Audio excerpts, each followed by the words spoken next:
రాజకీయం రాజకీయమే, ధర్మం ధర్మమే. ఖద్దరు బట్టలే కాదు, అవసరం పడ్డప్పుడల్లా కాషాయం బట్టలు కూడా కడతా అన్నట్టు చేస్తున్నాడు జనసేనాని పవన్ కళ్యాణ్ సారు.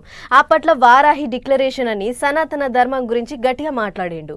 ఇక ఇప్పుడు మళ్ళోసారి మాలేసుకొని యాత్రకు బయలుదేరిండు. మరి సారి యాత్ర ఎట్లెట్లా నడుస్తుంది, ఏం కథ ఒక్కసారి చూసేద్దాం పార్రి. ఆఫీసర్లను ఎంట పెట్టుకొని పబ్లిక్లకు పోవుడు, మీటింగులు పెట్టుడే కాదు.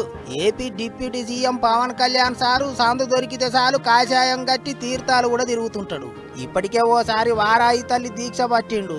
గానడమ ఎంకన్న లడ్డు కల్తీ చేసిండ్రని లొల్లైనప్పుడు ప్రాయశ్చిత్త దీక్ష పట్టిండు. ఇక ఈసారి సనాతన ధర్మయాత్ర చాలు చేసిండు. ముందే అనుకున్నారు కాబట్టి పానం బాగలేకపోయినా ఓపిక తెచ్చుకొని బయలుదేరిండట సారు. 4 దినాలు కేరళ, తమిళనాడు రాష్ట్రాలలో ఉన్న పెద్ద పెద్ద గుళ్ళకు పోయి దేవుళ్లను దర్శనం చేసుకుంటాడట. ఎప్పటికీ దేవుళ్ళ కాడికి పోయేటప్పుడు కూతురుని ఎంట పెట్టుకొని పోయేది సారు. కానీ ఈసారి కొడుకు అకీరాని ఎంట పెట్టుకొని పోయిండు. ఇక సారు వస్తున్నాడని కేరళ రాష్ట్రంలో కూడా గట్టిగానే ఏర్పాట్లు చేసిండ్రు. పోంగానే మంచిగా అరుచుకున్నారు.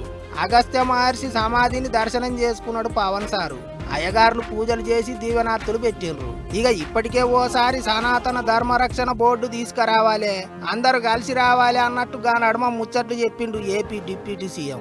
మరిగా ఈసారి 4 దినాల టూర్ ఓడిసినాక ఏం ముచ్చట్లు చెప్తాడో అనుకుంటారు చాలా మంది. అన్నేమో గాని తండ్రి కొడుకులు ఇద్దరు కలిసి బయలుదేరిండ్రు. చూడనికే అచ్చం అన్నదమ్ముల లెక్కనే ఉన్నారు కదా అనుకుంటారట అభిమానులు.